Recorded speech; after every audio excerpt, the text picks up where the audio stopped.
My next guests are two of the most colorful 80-year-old ladies you will ever meet. They've been wrestling for well over 50 years. They still get in the ring and wrestle for the WWE. Take a look. Here they are. Take a look at this. The fabulous Moolah, world's champion wrestler. I'm 5'4" and I weigh 138 pounds. I'm dynamite. My name is the fabulous Moolah. I've been wrestling since I was 15 years old, and I am the world's champion lady wrestler. I like to go where the Moolah is.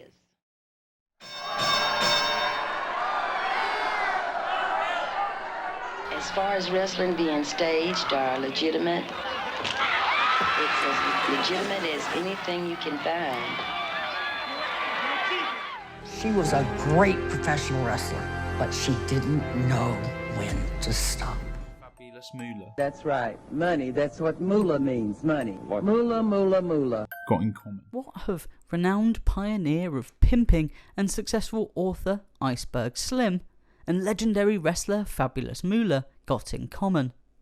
Their glamorous and flamboyant outfits, gleaming in jewels and dripping in luxury. Yes, they both wrote successful tell-all autobiographies.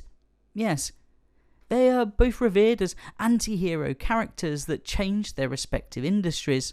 One is a legend from the 70s, strutting the streets with a harem of beautiful young women, selling them for favours as they accrued a notable wealth, keeping their women as property, dosed up and addicted to the drugs that they sold, training underage women in the arts of seduction and catfighting, unabashedly sexually promiscuous and never shy of using extreme violence as a means to get to the top.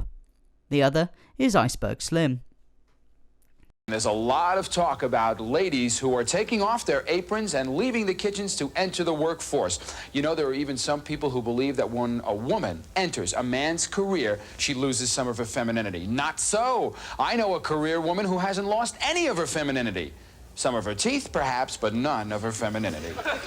For the better part of 25 years, every top girl wrestler was trained by Moolah, booked out by Moolah, and was controlled by Moolah's group. In this video, I'll explore the glory days of one of the industry's brightest stars. A woman who controlled the entirety of professional female wrestling for decades and held championships for record-setting lengths, was also one of the most vile, manipulative and brutal to have ever stepped into the squared circle. If Moolah was alive today, I'd probably slap her. In order to give this exploration a sense of balance, and to avoid spending an hour talking ill of the dead, I will be searching through old wrestling autobiographies and interviews from those who are no longer with us and those who were there at the time. Most importantly, I have read the fabulous Moolah's self-written book and will be quoting directly from it in order to give us the subject side of the story.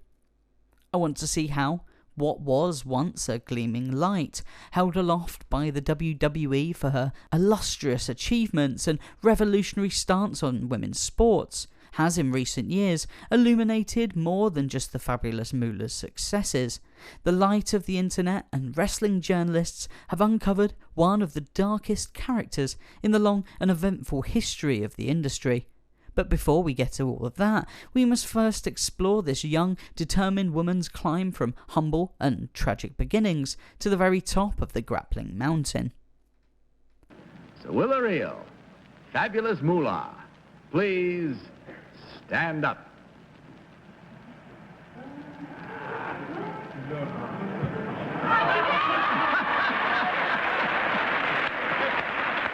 When I was coming up, it was unheard of for a lady wrestler to be strong and independent. We were the valets for the men stars, and we had men, promoters, other wrestlers, husbands or boyfriends, telling us exactly what to do. I did what I wanted to do, ever since I was a little girl, and defied my dear daddy's wishes by entering the ring. Here's the driver's license. Look at this. Look, you got the driver's license there? 1923? That's right. 1923? That's July 22nd. That's pretty good. I blurted out, "For the money. I want to wrestle for the Moolah." "I don't care what you make, just make me some money," I said, and he laughed again. He went on to tell me that while I was bulking myself up, I'd be slave girl Moolah, the valet for Buddy Rogers.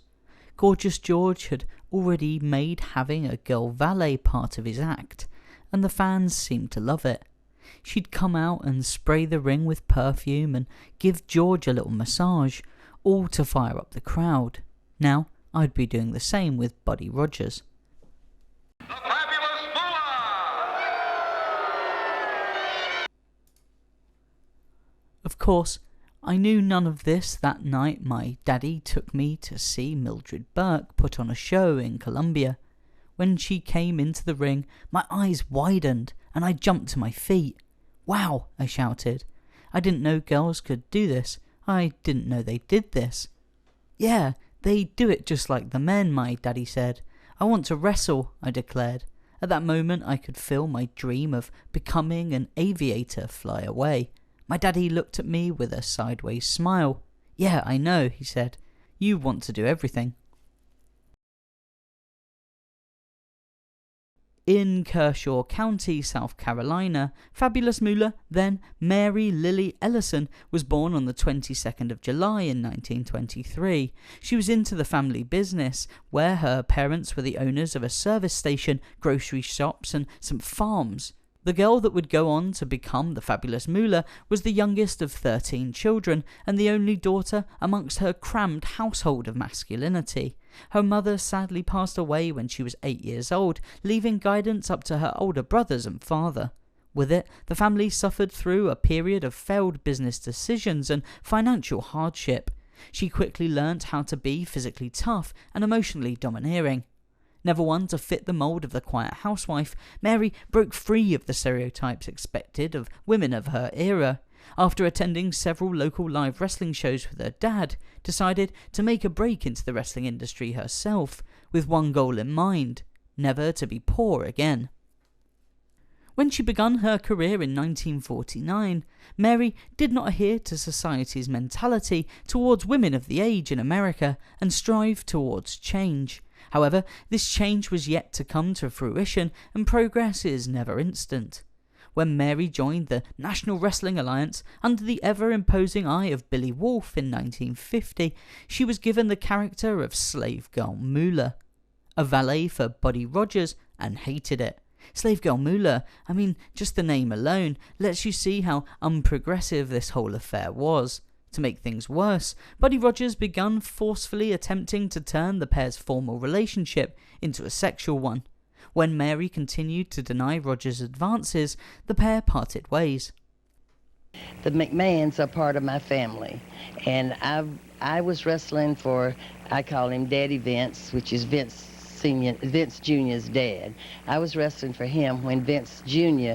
was just a little boy. I like all the bad guys. No, you don't. You're pretty damn good guys. He adopted this girl named Jeannette Wolfe, who was supposed to be real tough. Well, she was in a tag team match against Mae Young and Ella Waldeck. During the match, she landed wrong, hit her head and died. She hemorrhaged to death. I know Mae still feels the pain of that night and keeps asking herself, I wonder if I'm the one that did that. But it was an even greater tragedy for Billy Wolfe. He took up with a very young girl who died while he was with her. He was a broken man.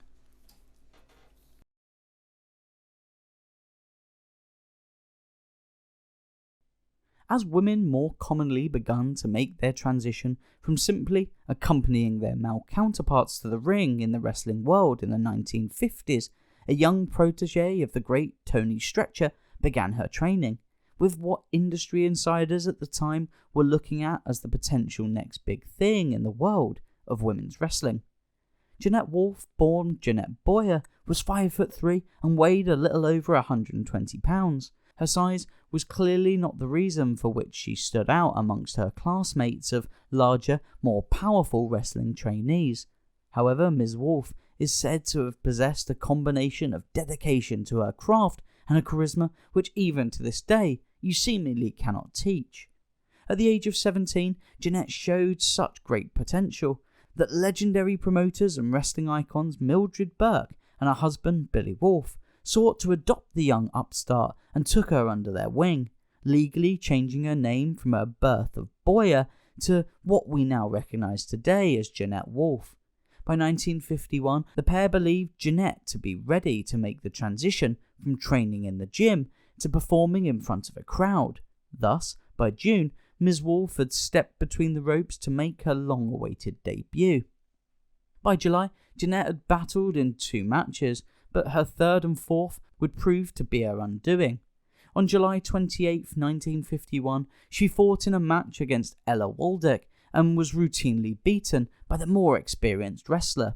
As Jeannette made her way backstage, she complained to the show's promoter that she was suffering from a severe headache, though not much attention was given to the young wrestler's ailments. After all, Jeannette Wolfe was scheduled for a second fight later on in the card, and nothing could stand in the way of the promoter's promised fixtures. An hour or so later, with her headache only worsening, Jeannette made her way to the ring with her partner Eva Lee to face off against Ella Waldeck and Mae Young. Following a ferocious body slam administered by Waldeck, Wolfe suffered a concussion and tagged out unexpectedly. Making her way onto the ring apron, where attendees of the show say she looked confused and off balance. As the match ended, Wolfe knew that something was wrong. She collapsed from the side of the ring apron and was carried to the back. A freak accident had caused a ruptured vein in her stomach to bleed profusely. She had also suffered a blood clot on her brain, which ended her promising young life only 4 hours later. After the tragedy, Ohio police arrested Eva Lee, Ella Waldeck and Mae Young with a charge of manslaughter. A trial took place a while later, where the judge ruled the incident to be accidental, and all 3 were released. Over the next couple of years, Mary would go on to become a valet with Tony Olivas, who, at the time, was playing a character known as Elephant Boy. This caused controversy at the time, as Olivas was a Mexican, and racism was still incredibly rampant, especially at pro wrestling shows in the south of the United States. As part of Moolah's entrance, she would help Elephant Boy into the ring, and then proceed to kiss him on the cheek. A simple and innocuous gesture by modern standards, but at the time was considered taboo and extremely controversial. At a wrestling event in Oklahoma City, a man mistook Olivas' tanned Mexican skin tone for that of a black person and became enraged when Moolah kissed him on the cheek. The backwards-thinking racist grew so angered that he reached for a small knife he had in his back pocket and swung it violently towards Moolah and Olivas as the pair walked through the crowd. Luckily, the attacker was unsuccessful and the pair managed to continue on with the show unscathed. Nevertheless, a harrowing and truly despicable display which shows you that at this time, Moolah wasn't only dealing with the unfortunate fact that she was indeed a woman in a man-centric business, but now the racists wanted her dead as well. I'm a woman, and do find men attracted to me because I'm a wrestler. Throwing a phantom punch here and there, and really what they're doing is stalling for time because they don't really want to mix it up. Well, you didn't see none of that in women's wrestling. We knew we were there to give the people what they wanted, and they wanted to see some down and dirty brawling, and that's what we gave them. When we were allowed to, that is. See, even into the early 70s, it was illegal for women to wrestle in 7 states, including, believe it or not, New York. You know by now how I react when I come up against some stupid rule. I declare war on it. And that's exactly what I did in the early 70s with the law that said women couldn't wrestle. Beating Moolah was one of my favorite moments, one of my highlights. Well, when I first started wrestling, they wanted to know why I wanted to wrestle. Yeah. Because I was real small, like 115, 18 pounds. Right. And at that time, the girls weighed around 180 or more. So I said, look, I want to wrestle for the money. And he said, we got to get a name for you. What about Moolah? I said, sounds good to me. Daddy Vince was a very gentle man, and you'd be surprised to know that his son is just as sweet. When I was stuck in that hospital in late 2000, one of the first things the nurse told me when I finally came to was, your boss called every single day. The next day the phone rang. Hi Lil, it's Vince, he said, and that made my whole day right there. Over the years, I've seen him help so many people without calling attention to himself. People who are down and out, he'll give them chances to straighten up. even though a lot of times there'll still be buttholes and pull the same crap all over again. But Vince doesn't give up, and he goes about helping people quietly. The best thing I can say about him is his daddy would be proud. It was the highlight of my career. I loved wrestling for wrestling, but that title was the thing. Moolah was shaken by the ordeal and still unhappy with her place on the roster as merely a young lady to assist the real wrestlers in the ring, the men. Mary had been impressed when she saw powerful fighting females when she attended wrestling shows in her younger years. That's what she wanted to be. That was her dream.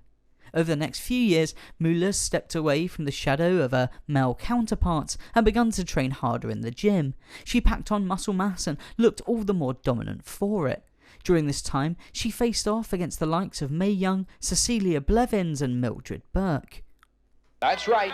Twice a week, Lillian Ellison becomes the fabulous Moolah, a rough and tough little powerhouse who means business, and that business is being mean. But it was really tough to begin with. Billy never really cared about the girls. You'd get $50 a week, whether you wrestled once or 20 times, and it was usually 20 times. That whole $50 you'd have to pay for a motel room, your food and gas. Plus I'd want to send money back home for my baby. Oftentimes I'd drive all night to get to a booking, and looking to save a few dollars I'd do without stopping to eat or sleep in a motel. When I got too drowsy, I'd pull over on the side of the road to catch a catnap. Or I'd pull the car over and sprint around it while screaming like a wild woman just to shock my system back awake. And when my stomach grumbled too much from hunger, I'd stop at a diner and swipe me some ketchup to eat just so I wouldn't pass out. I don't mind telling you, darling, it got me revved up. It always did. Any crowd noise, cheers or catcalls used to be the crowd would always cheer for whoever I was going against. That was okay. I loved for the fans to hate me. It made me put on a better show. I'll show you. I'd say to myself when I'd hear them call me bitch or SOB, two of my favourite nicknames. I was going on the road to get paid to wrestle, and I was going to be the champ.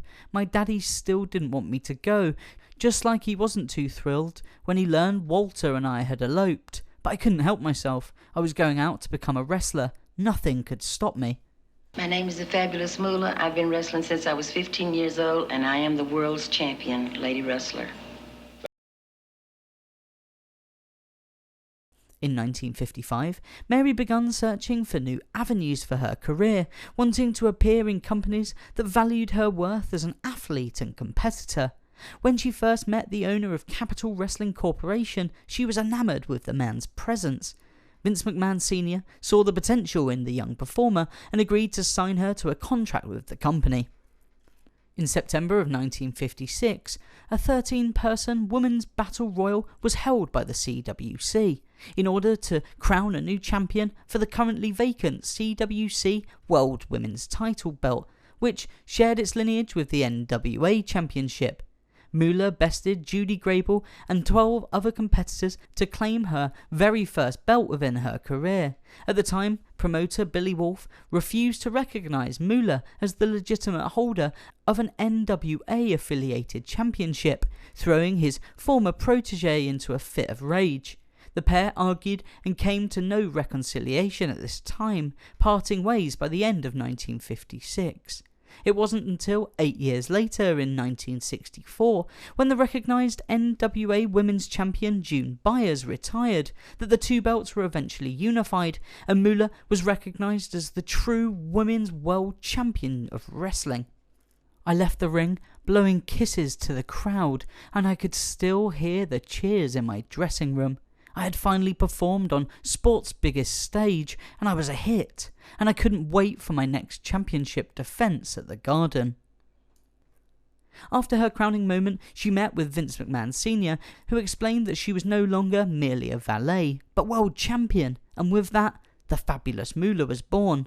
At this moment, nobody could have known what they had just witnessed, but now as we look back, I feel nothing but awe by the sheer magnitude of Moolah's achievements. She held this belt for 10 years and set records which will never ever be broken. People came streaming into the ring, presenting me with flowers and the championship belt. The face of the championship belt was blank, but the next day they'd put a picture of me in there.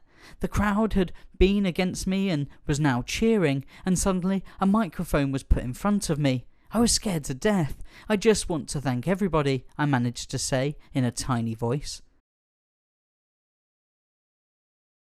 Yes, Moolah's reign was exaggerated, saying it never got beaten. I know, not what we'd normally expect from the normally, totally, absolutely always honest wrestling industry.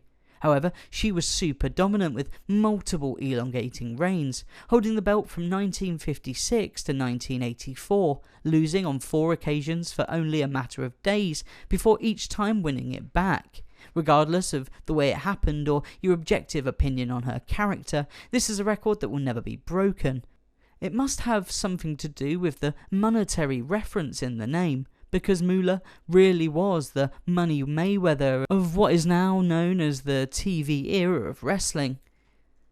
Through all of the horrors explored in this video and how I may personally feel about the fabulous Moolah, there's nobody that knows anything about pro wrestling that could deny that if you measure success in the business by the amount of promotions, championships you hold, the Moolah would fit comfortably amongst the upper echelons of pro wrestling's elite. In total, across her career, she won the NWA World Women's Championship 5 times, NWA Women's Tag Titles 3 times, JWPA Women's Championship, the USA Women's Wrestling Championship, the Women's World Junior Heavyweight Championship 3 times, and the WWF World Women's Belt 4 times.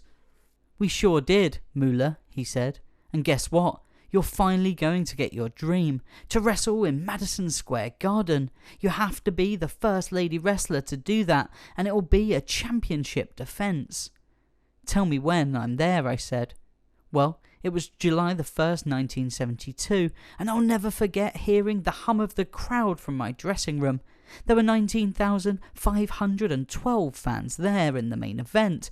They'd see Pedro Morales demolish George Steele, but first they'd see history made. They'd see women wrestle in the Garden.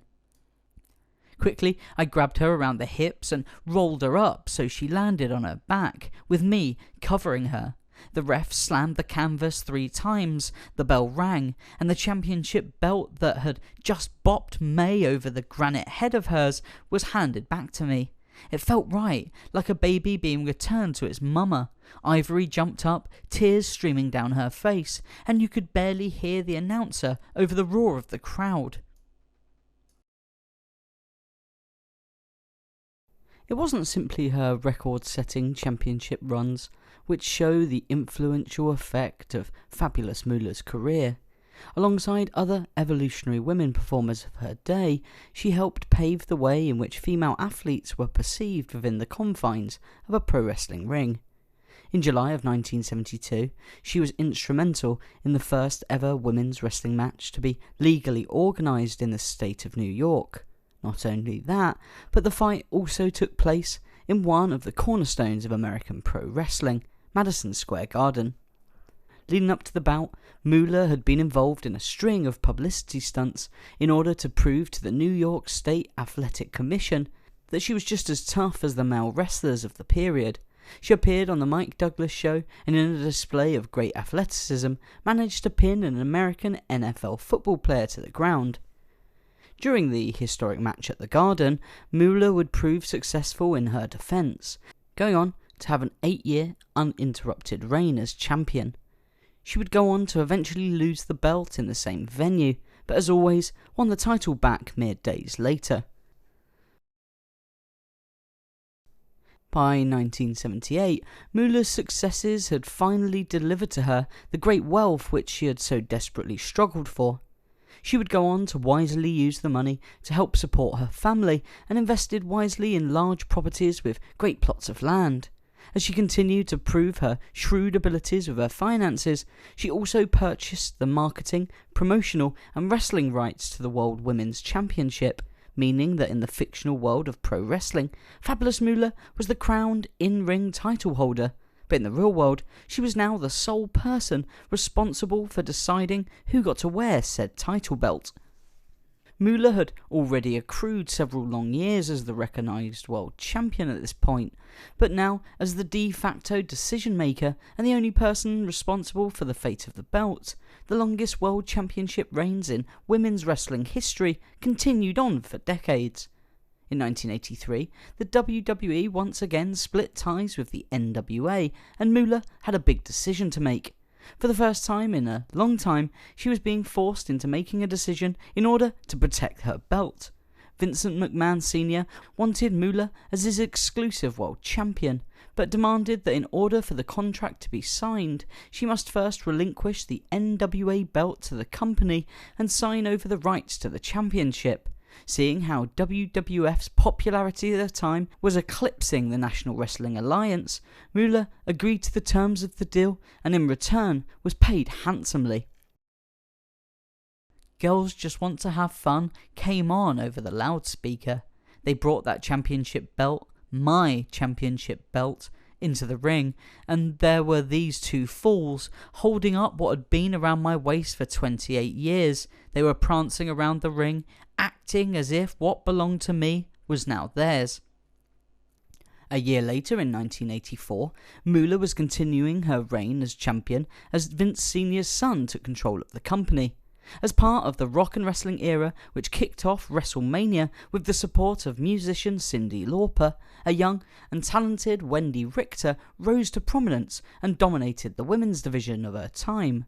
In the lead up to the big crossover event, Cyndi Lauper had begun to appear within the wrestling company and admonish the perennial bad guy in Captain Lou Albano. One was a pop sensation and the other was Captain Lou Albano. A match between the two never looked to be a hit, so both participants decided on a representative to settle their dispute. Lou Albano has Moolah, who would put her title on the line against Cyndi Lauper's representative in the up-and-coming Wendy Richter.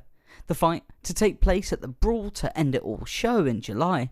Surprisingly, Richter was afforded the upset victory and declared the WWF's new women's champion, surprising fans in the arena and at home alike. Moolah quickly set to work attempting to reclaim what she saw as rightfully hers, as any good champion should. Young protege in Lillian Kai to face off against the new champion. With Moolah at her side, the young wrestler in Kai was successful and beat Wendy Richter for the belt. This led to a match in 1985 at the very first WrestleMania show, Lillian Kai as the champion with Fabulous Moolah in her corner, defending unsuccessfully against Wendy Richter. This could have provided an explosive platform for the young performer to have a long and fruitful wrestling career. However, that isn't what happened. The reason women's pro wrestling in North America was and still in part today considered a joke and just an opportunity to ogle at tits and asses largely in part thanks to the way Moolah trained her girls and how Moolah wrestled. Those that argue that women's wrestling was always like that and Moolah did nothing to change it are ignorant. In the single quote 30s and 40s, female wrestling employed shooters, and they wrestled in the traditional sense of the term. Tits and asses were used to advertise and get them in the building, but the girls worked longer and more technically sound matches than today. The reason Japanese women's wrestling was light years ahead of North Americans is because of one persona and one person only, Moolah. Mildred Burke, who popularized female wrestling in the world in the single quote 30s, Japan, Canada, Mexico and America can trace women's wrestling directly to her. She used the hard-hitting style, and outside of being an attractive woman, her matches were no different from men's matches of her day. That was Wendy Richter, who showed up on my doorstep straight from Dallas, Texas, and said she wanted to be a wrestler. She was tall, lean, and pretty, and I taught her the moves. She always was a bit clumsy though. I remember one night when she fell into the ring while standing just outside the ropes. I've heard of people falling out of the ring, I told her, but never into it. but the fans seemed to like her, mostly because she had a real heavy Texas drawl. She didn't talk too well, but that awkwardness in interviews made her more likeable, I guess. But what really made her popular was something she had no control over. It was the result of another brilliant brainstorm by Vince, the rock and wrestling connection. I was angry for what she just did to women's wrestling. For so long she held it back, finally it started to bloom and she killed it. Wendy's relationship with her employer was beginning to strain as the wrestler and Vince McMahon couldn't come to terms on a new deal. Her WWF contract elapsed, with Wendy still the current women's champion, and the decision makers behind the scenes hit the panic button. On November the 25th, 1985, during Wendy's last planned fight of her WWF career, she was to face an unknown masked adversary who'd fulfill the role of jobber that night, giving Wendy the easy win and the send-off from the company that she deserved, before she would hand over her belt before departing. Moments into the match, however, after the masked assailant rolled her into a botched schoolboy pin, Wendy easily kicked out at the count of 1, but the ref called the bell and the match was up. The masked wrestler proclaimed as the new women's champion as a furious Richter lunged across the ring and lifted the cover of her opponent, revealing, of course, the fabulous Moolah. She had been instructed to shoot on the champion and claim her title before she could leave the company by the business's hierarchy. So that is exactly what the fabulous Moolah did, betraying the trust shared between wrestlers in the ring, and Richter's relationship with the WWF in one fell swoop. Truly the original screw job. Moolah would go on to hold the belt for another 2 years after this incident.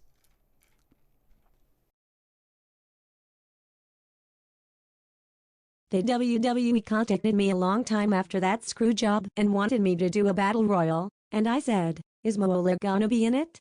I wanted to get back at her. She was already dead and gone to hell, so I never got to wrestle her again. This lady, the former champ herself, the fabulous Moolah, who held that title, I guess, longer than anybody in history of any sport. She was been that lady's champion, lost it to Wendy Richter in 1984. As a bona fide singles wrestler, Moolah took a disliking to tag team matches and their proponents. Never wanting to miss an opportunity to tarnish the reputation of others, she tricked then women's tag team champions, the Jumping Bomb Angels, a Japanese team whose athleticism and force was to be reckoned with. She lied over the phone whilst they were on tour in Japan, with a match scheduled against the American-based Glamour Girls, who, coincidentally, were trainees of Moolah, and mixed up what was supposed to be the finish for the match. With neither team able to contact the directorial team back in the USA, they went along with Moolah's plans, which turned out to be false. Nobody at WWF believed that Moolah had told them to do it. The Mania match was cancelled, the women's tag titles were abandoned, and the Jumping Bomb Angels never wrestled in the WWF again. Progressive women's wrestling was at its absolute lowest during this period in the company. As related in this excerpt from the Brutal History of Fabulous Moolah, thoughts by another female wrestling trainee of Moolah. She never helped get me to the main event. She used me kind of like Elvis Presley's manager. She got 25% of my pay, and there were times I didn't even know what I got paid. My relationship with Moolah was never good. No, she was not a pimp. She was my booker. She booked me for a certain percentage, and all of this about being a pimp just makes me almost sick inside. You think that someone this successful and innovative would have a lot of knowledge to pass on, for future generations to benefit from the techniques and skills acquired over a 40-year spanning career. This is when Moolah really started to live up to her name, taking the money she'd earned and, as the shrewd businesswoman she was, brought a 40-acre ranch, somewhere with space to accommodate numerous trainees, allowing them to hone their skills in her specially built wrestling training school, under the eye of one of the so-called greatest of all time. Most notably, she trained the likes of Ann Casey, Vivian Vachon, Suzanne Green, Rita Cortez, Judy Grable, Betty Boucher, Wendy Richter and Leilani Kai. And I was about as much as the fabulous one moved when training these promising young grapplers. After Moolah had charged the ragtag group of prospects rent, food and travel expenses on top of a huge training fee, and never stepped foot into a ring or lifted a finger, rather preferring to make the more experienced trainees show basic moves to the newbies.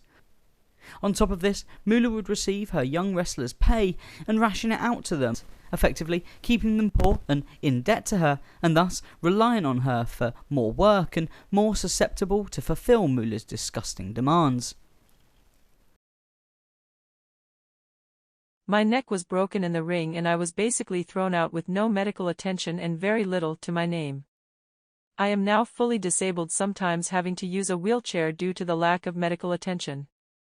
I have had multiple concussions and have donated my brain for a future lawsuit to prove that we wrestlers have been misused by the WWE for many, many years. I want nothing to do with the WWE and will not, even if invited, to allow my name to be in their so-called Hall of Fame.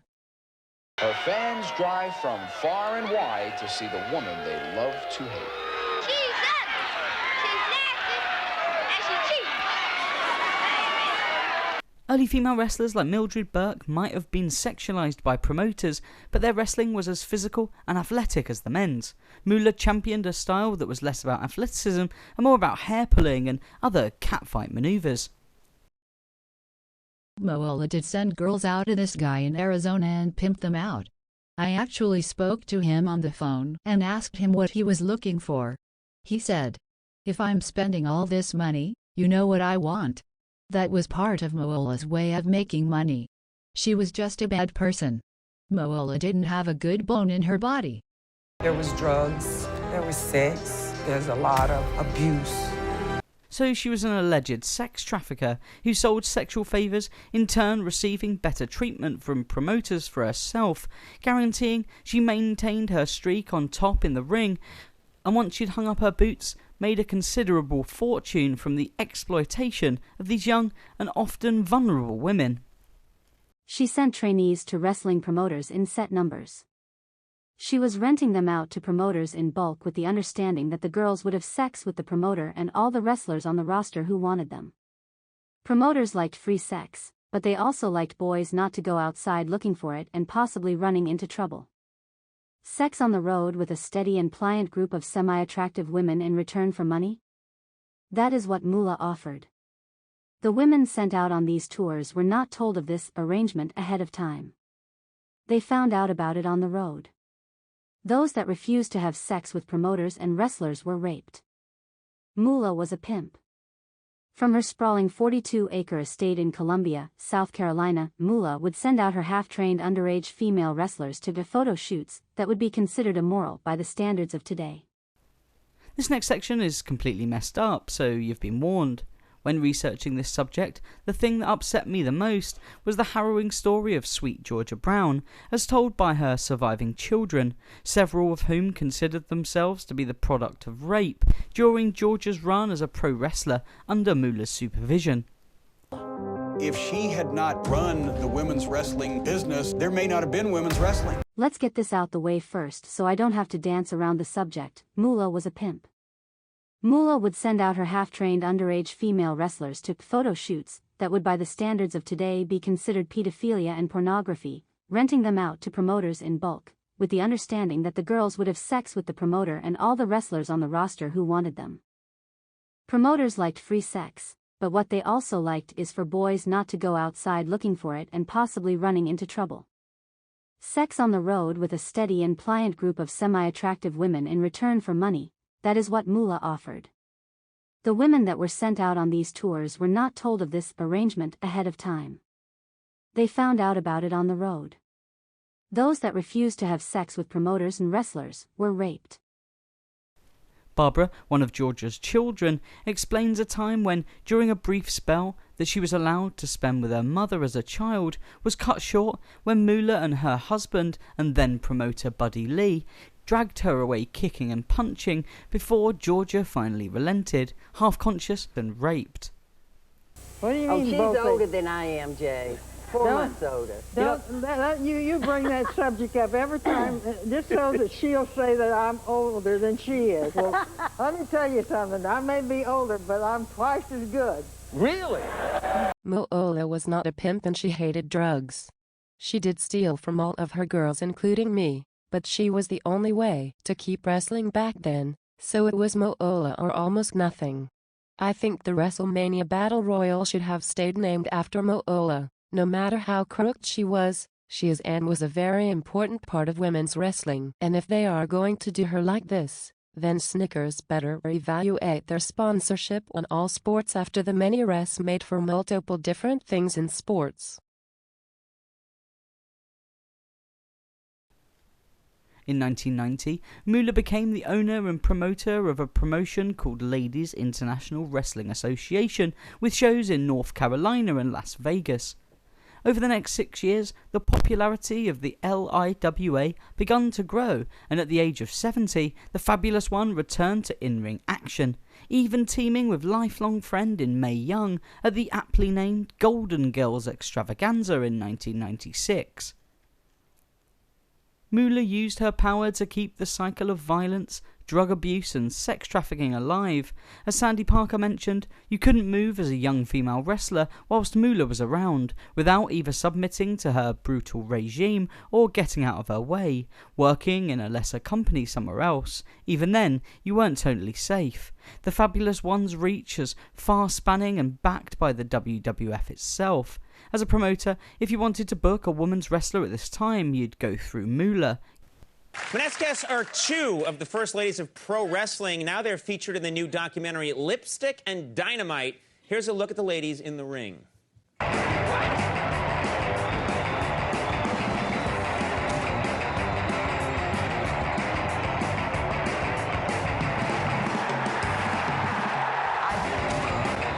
Oh my God, I hope they're still with us. Please welcome 81-year-old, the Fabulous Moolah, and 82-year-old, the great Mae Young. If I choose not to like her because of what she did to me, that's fine. But Moolah needs to be remembered. She was an icon in this business. You can't take away her history because she was in a hole. She was so jealous of any woman that was younger than her in wrestling. And you don't make that much money on TV. It's mostly an advertisement deal. But right now, I do wrestling matches, and not every night like I used to be, but maybe 8 or 10 a month. By 2000, the LIWA company had folded, and the Fabulous Moolah once again returned to the company she always considered home. However, this time, she was returning to the WWF during the height of the Attitude Era. In a sheer display of willpower and grit, Moolah, at a ripe old age, still insisted she was fit and able enough to continue to perform with the WWE, something which she proved to be true, as her and Mae Young became known for their lewd acts and surprisingly coarse language. For her display of dedication and her ability to battle through her injuries, the WWF offered Moolah a wish for her 80th birthday present. Being the insane old grandma that she always claimed to be, Moolah decided that she would like one last shot in the ring, a wish which, because it was 2003, the WWE granted. So, in a moment which is equal parts a heartwarming and respectful tribute to an industry legend, is also terrifying and incredibly difficult to watch. Moolah, at 80 years of age, defeated Victoria and became the first octogenarian to fight in a sanctioned WWE match. After the victory, Moolah celebrated by getting RKO'd to fuck by Randy Orton, and that was pretty sweet. Yeah, so she had survived pneumonia and a serious back injury. It's sometimes nice to see little old ladies getting RKO'd. Welcome, Moolah and Mae. Now where does Moolah come from? That's what I like so well, money. Yeah, oh, is that right? That's it. It comes from money. Yes. She was considered the best person to train women wrestlers when I was coming up in the business. When I first got in, I was told that if I was really serious about this, I would need to go down to Columbia, South Carolina and get trained with the Fabulous Moolah. It's not like Moolah did the training for the most part, it was Donna Cristanello who did a lot of it. Then Moolah came in and trained as I got ready for my first match. We all lived on this compound in South Carolina with a lake in the middle. It was kind of like army barracks. Well, we all had roommates and everyone stayed on the compound for the most part. Some of the ladies had other jobs in between training. For instance, I had a job at Kinko's and would come back to the compound for more training after work. I can't believe how tough it was to train and to learn how to take my first bump. All the basics I really learned through Donna and her patience. So I paid the $1,500 to get trained by the fabulous Moolah, and it took about 6 months of 4-hour-a-day training, 6 days a week, to be ready. I think she was a very hateful person, and I've never been around anyone that was as hateful and spoke so coarsely. I mean, she was worse than a sailor. I never heard anyone cuss, and her cuss combinations and the way she talked about people, I'd never been around that, and I wasn't around it very long, because that's the opposite of what I want to surround myself with. I'm a positive. I look forward to things. I try to speak kind of people or don't say anything, but she hurt me anytime she couldn't. I realized that early on. She was an evil person, and I didn't ever want to be around her. In March of 2018, Twitter exploded with the announcement of the fabulous Moolah's Women's Battle Royal, set to take place at that year's WrestleMania show. The industry yet again refusing to acknowledge the horrors of her past and willing to ignore it in order to make more money. You hypocrites, how far women have come, a new era of wrestling for women, I hear you cry. Snickers, a long-term sponsor and key financial benefactor of the WWE, pushed forward the agenda, and the promotion was forced to drop the match's moniker, deciding instead to call it the Women's Battle Royal to name the first ever women's champion, moving away from the egregious use of the word diva in reference to its female athletes. Vince should have said, wait a minute, look, and they should have came out with a press conference and said this, wait a minute, Mars or Snickers and all that. Listen, let's get the facts straight, because here's a woman that worked for us for so many years. Don't move. You've got 3 needles in your heart.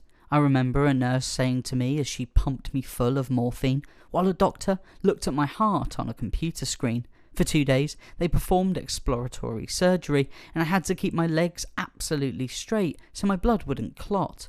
They found that I had 2.5 clogged arteries, but when I finally woke, I was surrounded by a team of doctors. We can't operate on you, they told me, looking all grave. Turns out I also had a life-threatening case of viral pneumonia. For the next 24 days, I stayed in intensive care, fading in and out. I blacked out through one whole stretch of 15 days. To this day, I can't remember any more than the fuzzy, dreamy vision I had on the 2 occasions my heart actually stopped. I was looking down on my lifeless body on the hospital bed. I was a goner for sure. Respected by her allies and feared by her enemies.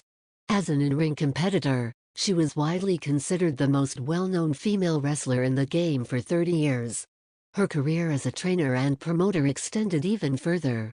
And, in 1999, at age 76, she had one final run as WWF Women's Champion, during a peak period in wrestling's popularity. She was the first woman to be inducted into the WWE Hall of Fame and kept appearing on WWE TV all the way up until her death in 2007. Moolah left behind one of the most contradictory and contrasting legacies of any wrestler, no, entertainer, the world has ever seen. She was an evil person, I understand why. She came from nothing. Her mother died when she was just 8, and she was never going to be poor again. She continued, the trainees were isolated and exploited. Robes like this and your outfits, that would be the only part that is a show as far as I'm concerned. If it was staged, I wouldn't have been in the hospital as many times as I have been. Moolah's career has been vilified and admired by many companies across the United States since her career ended. with some of the largest wrestling promotions in the USA inducting the fabulous one into their Hall of Fame. Moolah was picked to receive Pro Wrestling Illustrated's Stanley Weston Award in 1991. She was inducted into the Stampede Wrestling Hall of Fame class of 1995, and most notably was inducted into arguably the most prestigious Hall of Fame with the WWF in the same year. She received the prestigious Cauliflower Alley Club Ladies Wrestling Award in 1997. She was inducted into the Professional Wrestling Hall of Fame and Museum class of 2003, and she accepted an invite into the NWA Hall of Fame class of 2012. Tonight is the greatest night of my life, being inducted into the WWF Hall of Fame. I don't know whether I got out of wrestling at the right time, or if women's wrestling hit the doldrums because I got out of wrestling. That's for others to decide, I reckon. What I know is that the beginning in the early 90s, my 6 decades inside the squared circle, the road was no longer my real home. I still travelled around once in a while and put on some exhibitions, but it wasn't like it used to be. Mostly I stayed in Colombia and continued to train the girls. What they have done to her legacy is crap. You can't erase history. You cannot take Moolah out of the women's wrestling history and explain how it got from it to be. She was a fantastic worker. She was a bitch at times. But she never pimped us out. But she did do some things that were highly questionable. Intimidation. A lot of intimidation. I mean, I felt like, this was not so much my mother, a mother figure, an authoritative figure, and so that made me respect her, not only because of the way that she was to me, but because of the history that she had in the wrestling business before. He really said that she pimped us girls out. That never happened. The drugs, I've never done drugs. I was tested way back then, and I guarantee the only thing they found on me was a cigarette. It hurts. It really hurts. I don't know if you guys are really wrestling fans, but you damaged a lot of girls that worked in this business at that time. You need to get to know who you're talking about before you go out and screw up people's lives. I hope Vince will take it upon himself to correct this matter. This is Lillian Ellison. For over 30 years, Lillian has held a job that was traditionally held by a man. A job which requires executive expertise, managerial skills, and very strong arms. Some of the young superstars would approach us backstage and ask how we could still take the bumps we were taking. Darling, I say, if there's one thing I know in this life, it's how to take a bump. When we started, May would tell them, if you busted up a knee, you'd soak it in some Epsom salts overnight, tape it up and get back into the ring. As long as you could use one hand to pull yourself up and down, you did it. So this is nothing unusual for us. Did she have a huge ego and want to be the center of attention? Yeah, probably. In terms of the more harsh accusations, it's really hard to say. I tend to believe anyone who has accusations of that nature. But I do think as far as her legacy is concerned, it's complicated. In the long run, these things are downright lies that I've heard so far. Some of them were really bad lies. She had never once drugged any of us, I've heard that. She never pimped any of us out that I know of, I've never experienced anything like that. She was the champion, she was the booker, and she was a great legend. She deserves to be honored for eternity. Ring showmanship can be learned, but it can't be taught. I learned it from watching Mildred Burke and Buddy Rogers, seeing how they owned every moment in the ring. You watch them and forget they had an opponent. It's an attitude. Stone Cold Steve Austin has it. You have to learn to let yourself go and not to worry about being liked. People love Stone Cold because he's comfortable being who he is. Kayfabe is like brainwashing. I didn't want to betray the other wrestlers. I felt uncomfortable talking about it for a long time. I knew Moolah well enough to know that she just wasn't that type of person. I don't know who started this. I can't believe that anybody is that jealous, or that stupid. I don't know what they thought they were accomplishing. To take somebody that can't speak for theirself, and then through the mud like they're doing her. She's not here to defend herself, which is not right. I just don't understand what they think they're accomplishing. In 1995, I was the first woman ever inducted into the World Wrestling Entertainment Hall of Fame. Vince made me cry when he got up and talked about how all of the good fortune that was happening to wrestling in the 90s wouldn't have been possible if it hadn't been for me. When I spoke, I tried to send that credit right back at the McMahon family, particularly Daddy Vince, who I knew was in the room in spirit. Wherever she travels, Moolah causes this kind of healthy debate because her fans know Moolah doesn't pull any punches. Moolah, you revolutionized wrestling in the wrong direction, making the lives of those around you worse. You sold young women like products to make profit. You peddled drugs and used force and trickery to get your way, making the companies you worked for worse, and ultimately held back the entirety of women's wrestling in North America for half a century. You can't say women's wrestling without thinking the fabulous Moolah. It's just that I was raised to believe that a lady doesn't go around telling people how old she is. It's just not ladylike. And so much of my life has been about doing a manly thing, wrestling, but doing it my way, by staying ladylike. So I never wanted to hand all of those people who considered women's wrestling unladylike any ammunition, see? That's why I always dressed so neat and feminine too. I wanted to prove you could be a lady and kick butt in the ring.